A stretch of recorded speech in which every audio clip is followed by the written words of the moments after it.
Hello guys, আর কে ভ্লগে আপনাদেরকে জানাই স্বাগত। আমি ঋত্বিক এসে গেছি বেলডাঙ্গা স্টেশন 2 নম্বর প্ল্যাটফর্মে। এখানে মিনি ব্লগ বানানোর জন্য কিছু স্টুডেন্ট চলেছে গন্তব্যস্থলের দিকে, কিছু যাত্রী যা আশা করছে অ্যাকচুয়ালি গন্তব্যস্থলের দিকে বেশি এগিয়ে চলেছে। সামনে দেখতে পাচ্ছেন একখানি দোকান, 2 নম্বর প্ল্যাটফর্মে ছবিটি তোলা।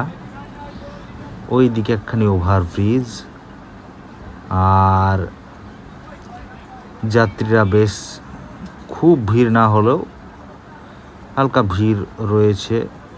সে ভিড়টা আস্তে আস্তে কেটে গেল প্রায়। আমি আর বেশি বড় করব না, মিনি ব্লগই রাখবো, বড় করব না। তো আপনারা যে যেখান থেকে দেখছেন না কেন, কেমন লাগছে জানাবেন, আর ভালো লাগলে সাবস্ক্রাইব করবেন। আর আমি আর বেশি কিছু বলছি না, আমি শেষের দিকে প্রায় চলে এসেছি। আপনারা অবশ্যই দেখবেন, আর আপনাদের এই দেখা, সাবস্ক্রাইব, ভালোবাসা, লাইক আরও আগ্রহ বাড়িয়ে তোলে। ঠিক আছে, নমস্কার, ভালো থাকবেন।